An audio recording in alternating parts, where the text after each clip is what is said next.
मन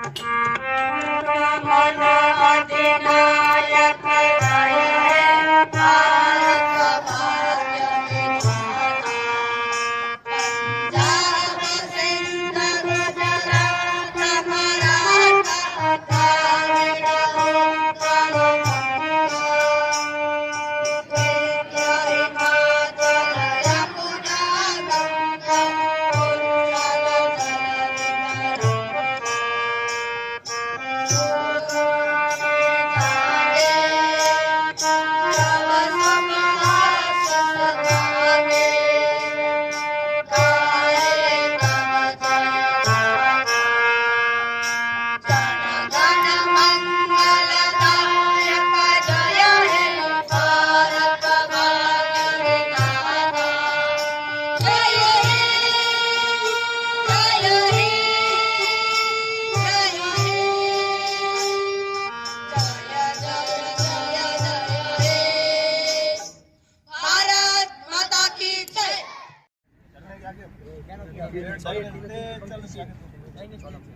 परेड तीनों तीन की लाइन में दाहिने से तेज चल।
देशभक्ति और नैतिक जन उत्थान, शिक्षा से हो प्रकट देश में भारत वंदे गान।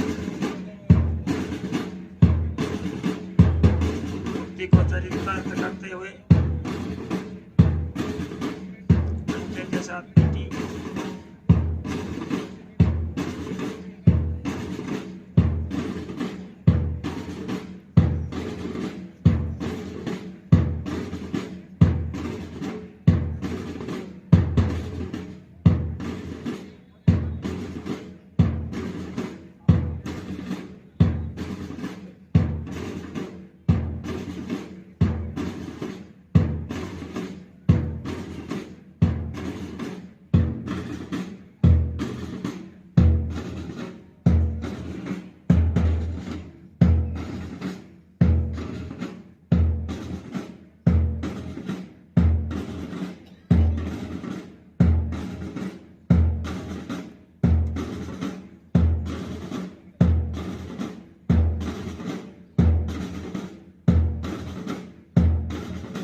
संगोष्ठी कार्यक्रम पूरा हुआ। कार्यक्रम की अगली कड़ी में स्वागत रस्म मैं आदर्श विद्या मंदिर उस प्राथमिक भाग के प्रधानाचार्य श्रीमान लिखमा राम जी चौधरी से निवेदन करूंगा कि आप मंचासीन महानुभावों का परिचय स्वागत कराएं।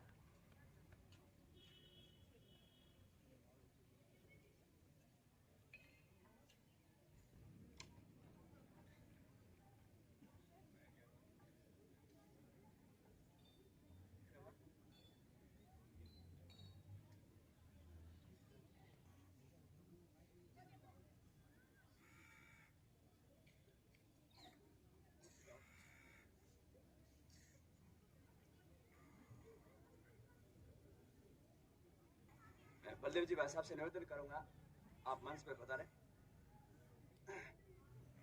भाई जी, भाई जी।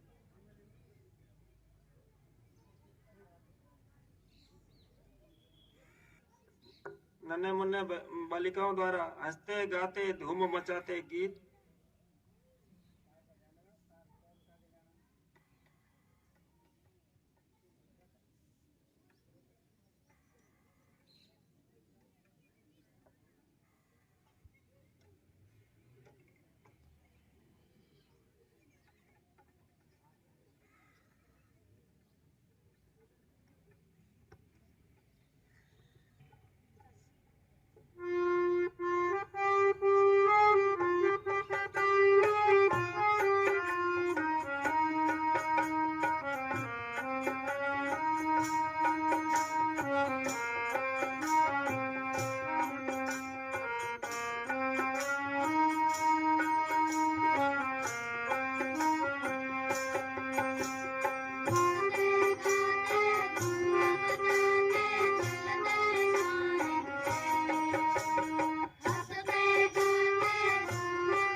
पधारे हुए आप सभी का विद्यालय की परिवार की तरफ से हार्दिक स्वागत और अभिनंदन।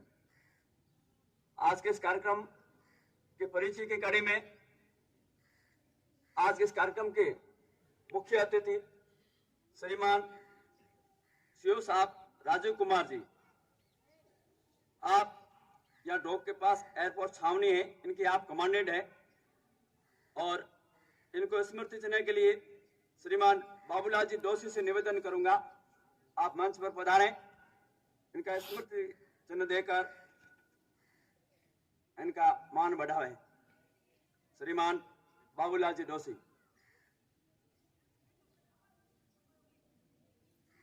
सीओ साहब राजीव कुमार जी आज के कार्यक्रम की मुख्य अतिथि की पद की शोभा बढ़ा रहे हैं। बहुत ही कम समय के अंदर हम कल गए थे मिलने के लिए और बहुत अच्छा अनुभव रहा और बहुत कम समय के अंदर बहुत गुड रहस्य देश के बारे में ऐसे बहुत अच्छे देशभक्ति के अनुभव सुनाए। अब मैं अगली कड़ी में आज के कार्यक्रम की अध्यक्षता कर रहे श्रीमान खियाराम जी सारण, पूर्व सोसाइटी मैनेजर। आपके स्मृति चिन्ह के लिए श्रीमान बाबूलाल जी मालू, आपसे निवेदन करूंगा कि आप मंच पर पधारें, श्रीमान खियाराम जी का स्मृति चिन्ह देकर मान बढ़ावें। श्रीमान बाबूलाल जी मालू।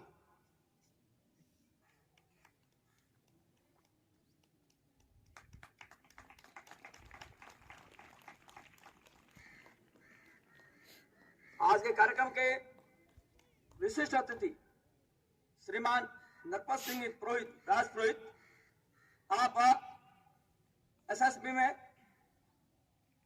नेपाल एक सुरक्षा एकेडमी में वहां तैनात हैं और अपने पूर्व छात्र हैं। आपके स्मृति चिन्ह के लिए श्रीमान मदन लाल जी दर्जी, आपसे निवेदन करूंगा आप मंच पर पधारें। भाई साहब नरपत सिंह जी को स्मृति चिन्ह देकर के शोभा बढ़ावें। श्रीमानों, ये रक्षा मंत्री के माध्यम से, देश के राष्ट्रपति के माध्यम से भी इनको पुरस्कार मिल चुका है देश की सुरक्षा की दृष्टि में, इसलिए एक होनहार कमांडेंट इनके लिए और बढ़ा रहे हैं, गांव की, जिले की, राज्य की शोभा बढ़ा रहे हैं, ऐसे सुरक्षा में तैनात हैं। आप सबसे इधर बाईं तरफ श्रीमान बलदेव जी व्यास, परिचय में आप जिला सचिव है, बाड़मेर में 32 विद्यालय चलते हैं, उनके जिला सचिव के नाते हम सबका आप मार्गदर्शन करते हैं और इसी विद्यालय में आप उच्च माध्यमिक प्रधानाचार्य के पद का भी काम संभाल रहे हैं। एक बार पुनः इस कार्यक्रम पधारे हुए आप सभी महानुभावों का, समिति सदस्य, पूर्व छात्र, आचार्यगण, दीदीगण, भैया बहन, इन सभी का विद्यालय परिवार की तरफ से इस कार्यक्रम में आप सभी का पुनः हार्दिक बधाई, अभिनंदन, बहुत बहुत शुभकामनाएं। अगली कड़ी में हिंदी में भाषण भैया गौरव महेश्वरी। और मेरे भाई बहनों, आप सभी को गणतंत्र दिवस की हार्दिक शुभकामनाएं। मेरा नाम गौरव महेश्वरी है और मैं कक्षा 12 में पढ़ता हूं। अपने भाषण की शुरुआत उन सभी को नमन करते हुए करेंगे जिन्होंने अंग्रेजों से संघर्ष करते हुए बलिदान दे दिया। आज गणतंत्र दिवस के उपलक्ष्य में हम सब यहाँ एकत्रित हुए हैं और मुझे गर्व है कि मैं भारत का एक नागरिक हूँ। भारत के वे सभी नायक जिन्होंने हमें आज़ादी दिलाने में अपनी कुर्बानी दे दी, आज उनको याद करते हुए, उनको श्रद्धांजलि देते हुए हम आज गणतंत्र दिवस को मनाएंगे। आज के इस दिवस में आपसे इस दिन के बारे में कुछ महत्वपूर्ण बातें बताना चाहता हूँ। हम रिपब्लिक डे मना रहे हैं तो हमें आज के दिन संविधान के इतिहास के बारे में संपूर्ण जानकारी होनी आवश्यक है। आज हम यहाँ पर सभी को एकत्रित होकर अपना 74वां गणतंत्र दिवस मना रहे हैं। आज का दिन भारत गणतंत्र दिवस रूप में घोषित किया गया था। हमारे देश को स्वतंत्र करने के लिए बहुत से महापुरुषों ने संघर्ष करते करते अपनी कुर्बानी दे दी और ये दिन इतिहास के काफ़ी महत्वपूर्ण माना गया है। हमारा देश 200 वर्षों के बाद अंग्रेज हुकूमत से आज़ाद होने के बाद 26 जनवरी 1950 को हमारा संविधान लागू किया गया ताकि देश के सभी नागरिकों को अधिकार प्राप्त हो सके और संविधान में सभी नियम कानून बनाए गए जिससे कि सुचारू रूप से लागू भी कर दिया गया, जिससे आज ही के दिन हमारा भारत डेमोक्रेटिक रिपब्लिक बना था। गणतंत्र का अर्थ होता है जनता का जनता के द्वारा शासन, यानी कि जनता खुद ही अपने नेता का चयन करती है। जनता के कहने पर ही चयनित नेता कार्य करेगा। जिन सेनानियों ने हमें अपना स्वराज्य वापस दिलाया है, आज उन्हीं की बदौलत से हम आज़ाद हैं। हम पर कोई भी जबरन हमारे संविधान को बनाने में आज़ादी के बाद 2 वर्ष 11 महीने और 18 दिन का समय लगा था। हमारा संविधान 2 भाषाओं में लिखित है, अंग्रेजी और हिंदी, जिसे प्रेम बिहारी नारायण राजादा के द्वारा लिखा गया था। जब संविधान बना था उस समय हमारे संविधान में कुल 396 अनुच्छेद, 8 सूचियां और 22 भाग थे, जिनमें अभी तक 104 संशोधन किए गए हैं। और इन्हीं नियमों, अधिकारियों और लागू करके हमें सिखाया कि हमें कैसे रहना है और हमें कैसे अपने नियम कानूनों का पालन करना है और भारत को एक विकसित राष्ट्र बनाना है। संविधान को डॉक्टर भीमराव अम्बेडकर के नेतृत्व में रहकर 284 सदस्यीय टीम ने तैयार किया, जिसमें 15 महिला सदस्य भी थे। हमारा संविधान हस्तलिखित था, इसमें ना तो कोई टेलीप्रिंट तथा और ना ही टाइपिंग थी। हमारा संविधान विश्व का लिखित सबसे बड़ा संविधान है, जिसे बनाने में 6 माह का समय लगा। हमारे देश में संविधान ही एकमात्र ऐसा है जो सभी धर्म जाति के लोगों को जोड़ के रखता है। इस दिन वीरों को राष्ट्रपति द्वारा अशोक चक्र, परमवीर चक्र से सम्मानित किया जाता है। हम अपना 74वां गणतंत्र दिवस मना रहे हैं। इस दिन प्रधानमंत्री जी के द्वारा लाल किले पर ध्वजारोहण किया जाता है और साथ में राष्ट्रगान गाया जाता है और जो शहीद सैनिकों को 21 तोपों की सलामी दी जाती है। और हमारी तीनों सेना, जल, थल, वायु सेना अपने कौशल दिखाती है और परेड में भाग लेती है। हर वर्ष हमारे गणतंत्र दिवस पर विदेश से अतिथियों को बुलाया जाता है। संविधान लागू होने के कुछ समय बाद राष्ट्रपति डॉक्टर राजेंद्र सिंह प्रसाद पहली बार अपनी बग्घी से राष्ट्रपति भवन से निकले। राष्ट्रपति डॉक्टर राजेंद्र प्रसाद के द्वारा संविधान लागू करते समय कहा गया था कि हमने एक ही संविधान और संघ में हमारे पूर्ण, महान और विशाल देश के अधिकार को पाया है। अब संविधान की रक्षा करना, उसके नियमों को पालन करना देश के नागरिकों का कर्तव्य है। आइए गणतंत्र दिवस के मौके पर हम अपने संविधान के मूल्यों और सिद्धांतों को बनाए रखने के लिए अपनी प्रतिबद्धता का प्रण लें। हम एक मजबूत, अधिक समृद्ध और अधिक समावेशी भारत बनाने के लिए मिलकर काम करें, जो अपने सभी नागरिकों के लिए समान अवसर और न्याय प्रदान करें। अंत में मैं कहना चाहता हूं कि हमारे देश का भविष्य हमारे हाथ में है। जिम्मेदार नागरिकों के रूप में यह हमारा कर्तव्य है कि हम लोकतांत्रिक प्रक्रिया में भाग लें, हमारे समाज के विकास में योगदान दें और भारत को महान बनाने वाले मूल्यों और सिद्धांतों को संरक्षण करें। इस गणतंत्र दिवस पर आइए हम अपने देश की उपलब्धियों का जश्न मनाएं और इस महान राष्ट्र का हिस्सा होने पर गर्व महसूस करें। जय हिंद। गणतंत्र दिवस मनाते हैं और तिरंगे को फहराकर माह जनवरी 26 को हम गणतंत्र दिवस मनाते हैं और तिरंगे को फहराकर गीत खुशी के गाते हैं। संविधान आजादी वाला बच्चों इस दिन आया था, इसने दुनिया में भारत को नव गणतंत्र बनाया था। क्या करना है और नहीं क्या संविधान हमें बतलाता है। भारत में रहने वालों का इससे गहरा नाता है। हिंदू, मुस्लिम, सिख, ईसाई सब आपस में भाई भाई। सबसे पहले संविधान ने बात हमें यह बतलाई। संविधान ने हमें बताई बातें जन जन का हित करने वाली। पढ़ने में ये सब लगती हैं बातें सारी बड़ी निराली। जय हिंद, जय भारत। हम उस देश के नागरिक हैं जहाँ छत्रपति शिवाजी महाराज और सम्राट अशोक जैसा राजा था। हम उस देश के नागरिक हैं जहाँ हर 50 मील पर रूप, पहनावा और मजहब बदल जाता था। हम उस देश के नागरिक हैं जहाँ हर डाल डाल पर सोने की चिड़िया को पाया जाता था। हम उस देश के नागरिक हैं जिसे अपने भूगोल के पहले इस ब्रह्मांड का भूगोल समझ आता था। A very frenetic morning to honorable chief guest, respected principal sir, teachers and my dear sister and brothers. Today I will be speaking on the topic connecting India economically, culturally and geographically. Now when I look at this topic, I can see two aspects. The first aspect is how do we connect India to itself. The second aspect is how do we connect India to other countries globally. So when I talk about the first aspect, I really feel India is already a connected nation. Now how NASA has reportedly stated that the sound of rotation of Earth is Om, and we have been worshipping Om, we have been worshipping landscapes, rivers, lakes since ages now, which states that a culture is born out of the geography of a country, which states that a culture is born out of geography. Moving ahead to how culture is connected to the economy. When I talk on this, how can I not talk about the heritage tourism that we have, about Char Dham, about Golden Temple, about Ajanta Ellora's caves, about monuments of Ellora's. This heritage tourism generates revenue for our nation, and this revenue helps us build a better and stronger economy. And that we have a stronger economy now, it is possible for us to reach to the portions of our country that are in the most remote areas.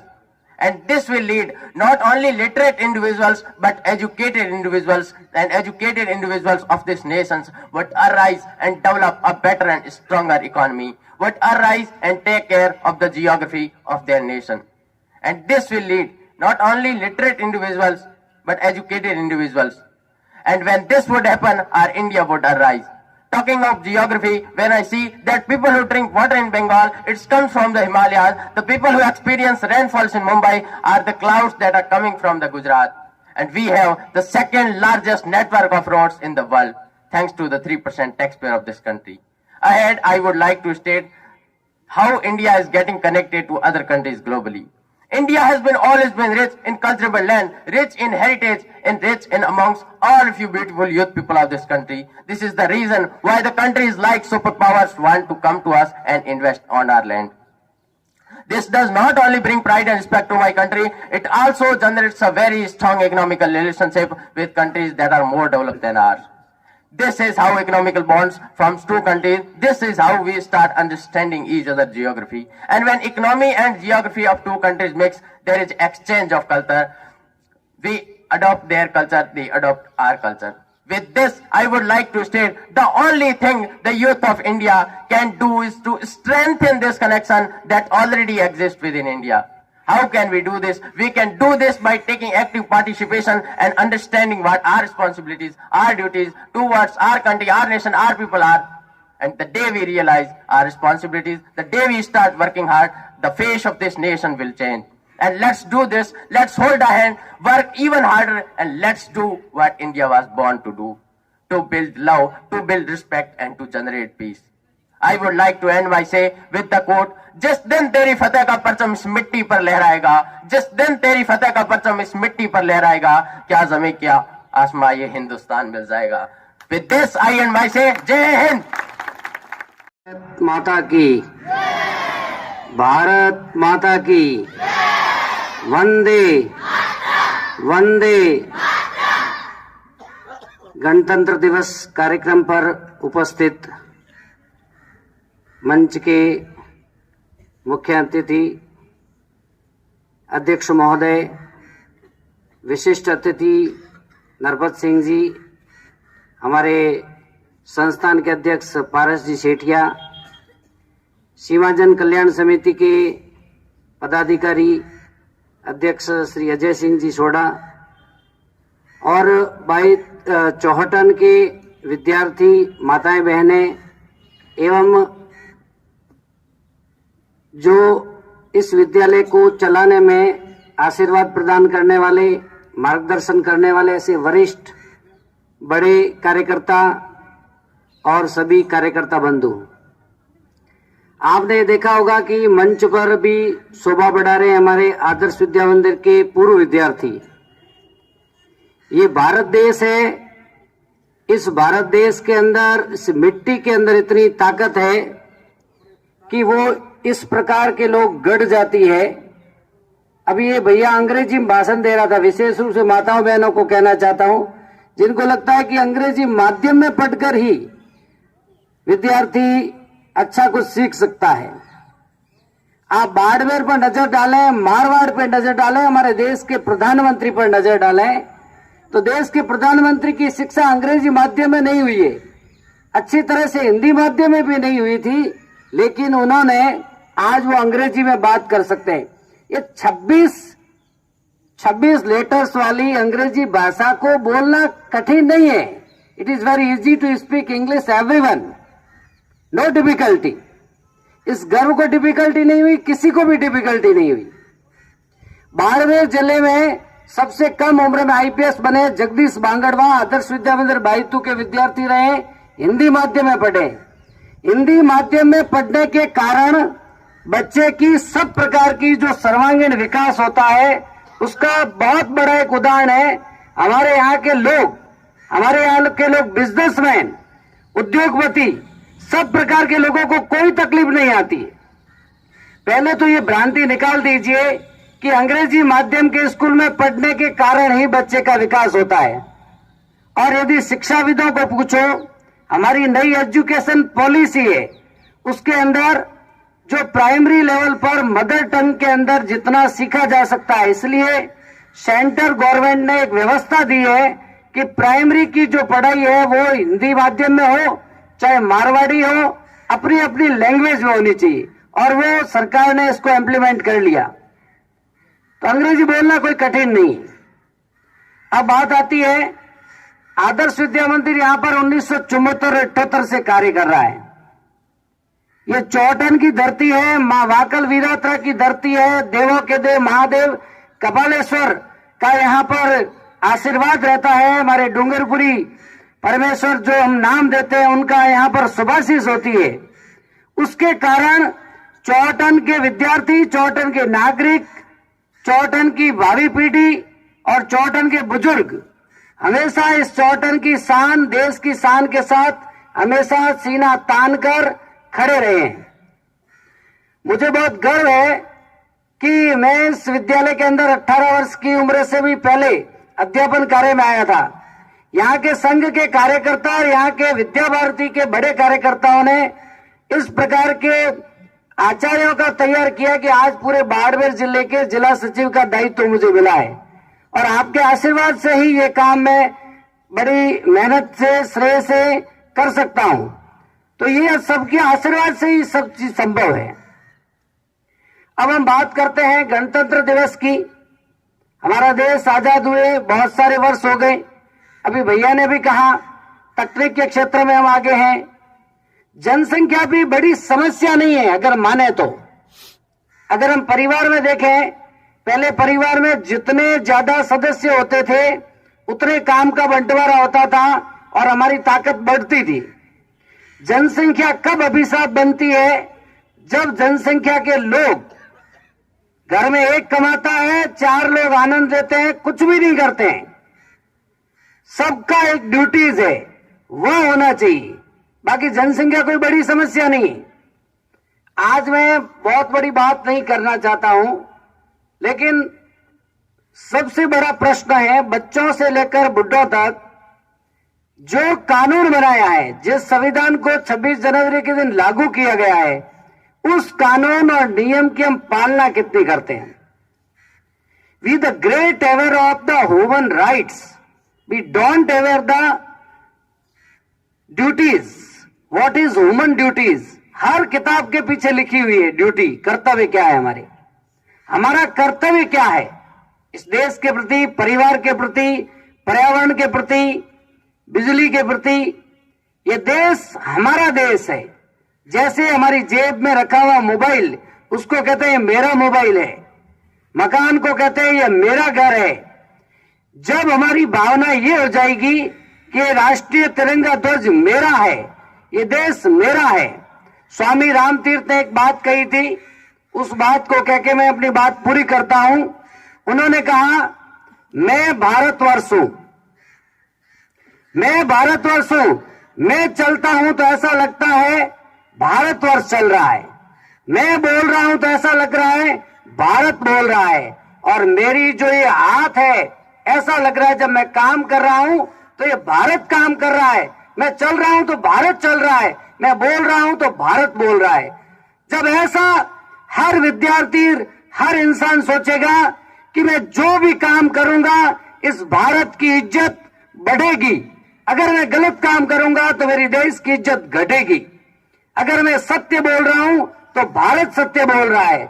मैं यदि भ्रष्टाचार कर रहा हूं तो भारत भ्रष्टाचार कर रहा है।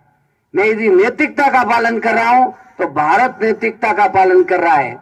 इस देश के हर काम से हमारा संबंध होना चाहिए, चाहे वो ट्रैफिक रूल्स हो, चाहे देश की रक्षा का सवाल हो, चाहे पढ़ने का काम हो, चाहे व्यवसाय करने का काम हो। हम सभी लोग छोटे छोटे नियमों का पालन करें। छोटी छोटी बातें हैं, बिजली बचाएं, पानी बचाएं, सबको बढ़ाएं, सबका साथ लेकर चलें।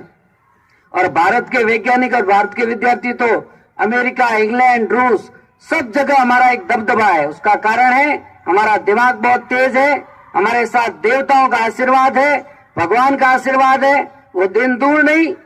जो हम चाहते थे कि हमारा देश पुनः विश्व गुरु बने और विश्व गुरु की ओर बनने के लिए तैयार खड़ा है और भारत विश्व गुरु बनने के एकदम दरवाजे पर है। हम सभी इसका प्रयास करें। आप सभी ने इस कार्यक्रम की शोभा बढ़ाई, आपका बहुत बहुत धन्यवाद। जय हिंद, जय भारत।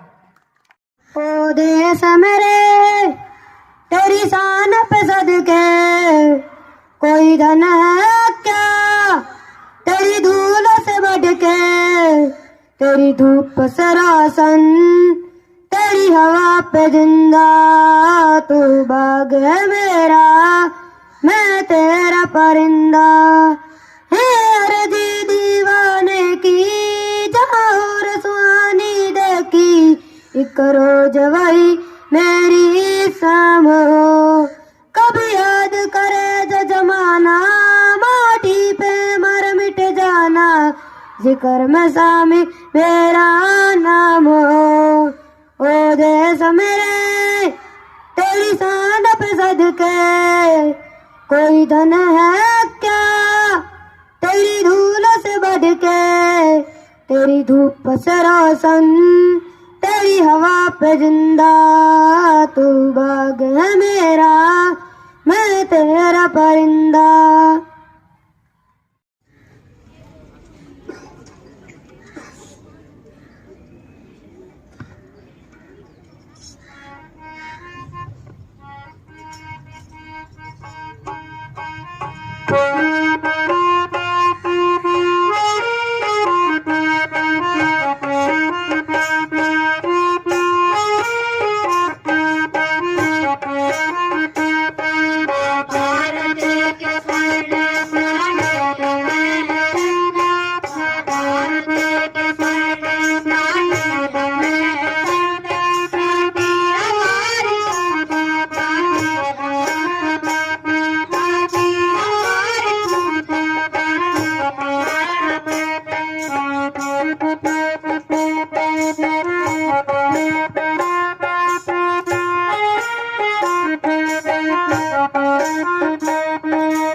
इस गणतंत्र दिवस के मौके पर आप सबसे मिलने का मौका मिलेगा तो बहुत अच्छा लगा। ये जानकर और ज़्यादा खुशी होती है कि देश का भविष्य ऐसे हाथों में है जहां इस तरह की कला और ज्ञान दिया जाता है। मैं और मेरे जो सभी साथी आए हैं, हम बहुत ही उल्लासपूर्ण हैं कि जो भी बच्चे यहाँ से निकलेंगे, जैसा कि डिप्टी कमांडर नरपत सिंह एक जीता जागता एग्जाम्पल है यहाँ पर, कि यहाँ के पढ़ाए हुए बच्चे देश के हर कोने में जा कर के अपना नाम, स्कूल का नाम और पूरे चौटन शहर का नाम रोशन कर रहे हैं। मैं पूरे वायुसेना की तरफ से आप सबको 74वें गणतंत्र दिवस पे शुभकामनाएं पेश करता हूं। एक बार जोर से बोलेंगे, भारत माता की जय हिंद। माँ भारती के चरणों में वंदन करते हुए मैं वंदन करता हूं यहाँ के गुरुजन, उस समय से लेकर के आज तक हम सबको प्रेरित करते रहे हैं।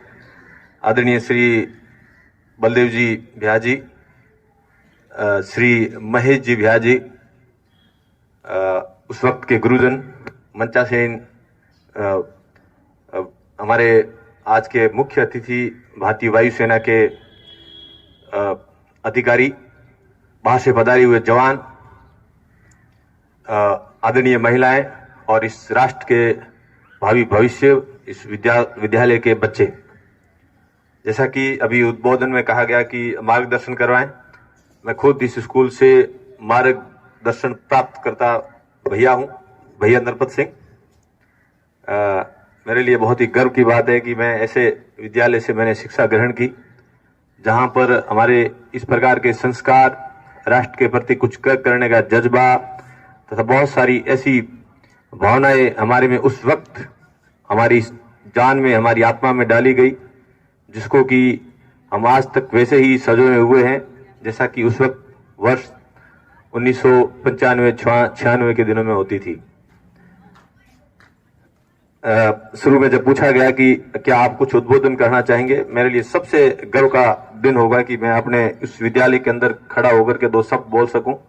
लेकिन आदत है कि मैं कुछ ज्यादा बोल जाऊंगा तो समय हो सकता है आप लोगों का उस तरीके से, इसलिए मैंने इसके लिए माफी चाहिए थी कि हम आत्मीयता के रूप में जब आपस में मिलाप होगा वो सबसे स्वर्णिम समय होता है हमारे लिए। तो आज मैं देख रहा हूं कि बहुत सारे इधर जो शिक्षकगण और इस विद्यालय को प्रज्वलित करने वाले जो गुरुजन गण हैं, उसमें कुछ हमारे सहपाठी भी है। जिन दिनों में मैं पढ़ाई करता था तब मदन जो है हमारा क्लासमेट था, कमलेश इधर पीछे कहीं दिख रहा है, दिलीप है, और भी बहुत सारे विद्यार्थी है। और लिखवा राम जी उन्हीं दिनों में स्कूल को ज्वाइन कर रहे थे जब हम यहाँ से विदाई ले रहे थे। तो बहुत ही स्वर्णिम यादें हैं। और जैसा कि बलदेव जी भैया जी ने शुरू में बताया, इस पर्टिकुलर इस पहाड़ के अगल बगल की मिट्टी और यहाँ से जो व्यक्ति जो पैदा होते हैं वो आज तक इस धरती पर ऐसे ही अमर है। आप सब जानते होंगे कि पांडवों ने इस धरती पर अपनी अटखेलियां, बचपन के खेल खेले थे, जिसके अभी भी निशान वैसे ही है। माँ वांकल के समय की स्मृतियां हम सबको आज भी प्रेरित करती है। वर्ष 1965 वर्ष 1971 में हमारे यहाँ के प्रबुद्ध जिन्होंने हमारे उस समय के युवाओं ने, उस वक्त के सिविल नागरिकों ने जो राष्ट्र की लड़ाई में जो अपना योगदान दिया था, वो आज भी हम सबके लिए प्रेरणा का सबसे बड़ा स्रोत है। तो इस प्रकार की मिट्टी से और इस प्रकार की स्कूल से जुड़ करके किसी भी व्यक्ति के लिए एक बहुत ही गौरव की बात हो सकती है। और गौरव की बात से याद आया कि यहाँ पर भैया गौरव जांगीड़ के द्वारा जिस प्रकार का जो भाषण उनके द्वारा इंग्लिश के अंदर जो स्पीच प्रेजेंट किया गया, वो इंग्लिश में बोला जाए तो that was a wonderful speech ever I have heard in the school of Adarsh Vidya Mandir. जबकि यहाँ पर ज्यादातर हमारा जो फोकस होता है, जो जोर होता है, जो फोर्स होता है, वो हिंदी और संस्कृत पर ज्यादा होता है। लेकिन जिस प्रकार से वो अपना प्रबोधन दे रहा था, उससे ऐसा महसूस होता है कि एक विलक्षण प्रतिभा का धनी है और जिस प्रकार की उसके अंदर ओरेटर क्वालिटी है, हम आशा करते हैं कि आने वाले समय में वो हमारी इस विद्यालय का नाम रोशन करेगा। और भी विद्यार्थी जो बहुमुखी प्रतिभा के धनी हैं, जो शाही नेचर के होंगे, जो स्टेज पर नहीं आ पा रहे होंगे, वो भी किसी न किसी रूप में इस विद्यालय का नाम रोशन करेंगे। हम सब मैं आप सभी का, गुरुजन गणों का और इस माटी का मैं विशेष ऋणी हूं और मैं आप सबका मैं धन्यवाद ज्ञापन करता हूं कि आपने इस अवसर पर मुझे याद किया। जबकि मुझे जब भी यहाँ पर चोटन और गांव आए तब इस भूमि को मुझे वंदन करना चाहिए, यहाँ पर अपने आप आना चाहिए। तो लेकिन मैं धन्यवाद देता हूं आप सबका कि आपने मुझे यहाँ बुलाया और मेरी स्कूल के मेरे उन दिनों की यादों को ताजा किया। जय हिंद, जय मां भवानी। आज के इस कार्यक्रम के मुख्य अतिथि एयरफोर्स के सीओ साहब, हमारे अपने स्टूडेंट श्री नरपत सिंह जी और श्री चौधरी साहब खियाराम जी और पधारे हुए मेरे हमसफर साथियों, माताओं बहनों और विद्यार्थियों, आज भारत 74वां गणतंत्र दिवस मना रहा है। देश आजादी का अमृत महोत्सव मना रहा है। आजादी के अमृत महोत्सव स्वतंत्रता के 74वें वर्ष पर आप सभी का बहुत बहुत हार्दिक अभिनंदन ज्ञापित करता हूं। आज इस कार्यक्रम में अपने व्यस्त समय में सीओ साहब अपना व्यस्त कार्यक्रम छोड़कर हमारे बीच में पधारे हैं, इसलिए आपका विद्यालय परिवार की ओर से बहुत बहुत आभार। हमारे अपने नरपत सिंह जी है जो हमारे स्टूडेंट है, यहीं के छात्र है, फिर भी उन्होंने कल ही आए हैं समय निकालकर। एक फौजी रिटायर्ड पिता के पुत्र है नरपत सिंह जी, जो कूप सिंह जी है, हमारे इधर नजदीक ही रहते हैं, ये उनके सुपुत्र है। तो पिता के पुत्र जैसे पिताजी थे वैसे पुत्र है। आप देश के लिए सेवा दे रहे हैं और हमारी स्कूल के लिए आज भी विद्यार्थी है, भविष्य में विद्यार्थी रहेंगे। और इनसे भी मैं ये निवेदन करूंगा कि समय समय पर हमारे विद्यालय के लिए आप अपना सहयोग अवश्य प्रदान करें। आप कल ही आए और आज हमारे इस कार्यक्रम में पधारे हैं, आपका बहुत बहुत आभार। खियाराम जी जो पहले हमारे चोट में रहते थे, आपका भी बहुत बहुत आभार। और हमारे अपने ही बंधु जो यही निवास करते हैं और सुबह समय पर पधार कर हमारे इस कार्यक्रम की शोभा बढ़ाई है, इसलिए मैं माताओं बहन और हमारे ये बंधुओं का बहुत बहुत धन्यवाद ज्ञापित करता हूं कि आपने इस विद्यालय को अमूल्य समय दिया है। अंत में मैं विद्यार्थियों से एक निवेदन चाहूंगा कि जिस प्रकार हमारे नरपत सिंह राजपुरोहित आपके सामने बैठे हैं, वो हमारी स्कूल के एक विद्यार्थी रहे हैं। आप उनका मार्गदर्शन करते हुए, आप उनसे सीख लेते हुए अपने देश का, विद्यालय का, अपने परिवार का नाम रोशन करें। इन्हीं आशाओं के साथ धन्यवाद। वंदे मातरम, वंदे मातरम, सुजलां सुफलां मलयज शीतलां सस्य श्यामलां मातरम, वंदे मातरम, सुब्रजोत्सवं पुलकित फुल्लकुसुमिता द्रुमदलशोभिनी सुहासिनी सुमधुरभासिनी सुखदां वरदां मातरम् वन्दे मातरम् कोटि कोटि कंठ कलचाल निनाद कराले कोटि कोटि भुजै धृत कर करवाले अबला के नुमाय तो भले बाहुबल धारिणी नमामि तारिणी विपुदल वारिणी मातरम् वन्दे मातरम् तुम्ही धर्म तुम्ही हृदयी तुम्ही मर्म तुम्ही प्राण शरीरे बहुते तुम्ही मासकी हृदय तुम्ही मावकी तुम्हारी प्रतिमा घटी मंदिरे मंदिरे वन्दे मातरम् त्वं हि दुर्गा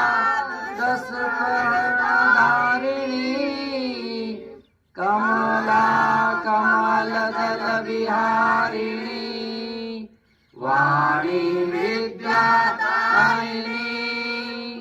नमामि त्वां नमामि कमलां अतुलां सुजलां सुफलां मातरम् वन्दे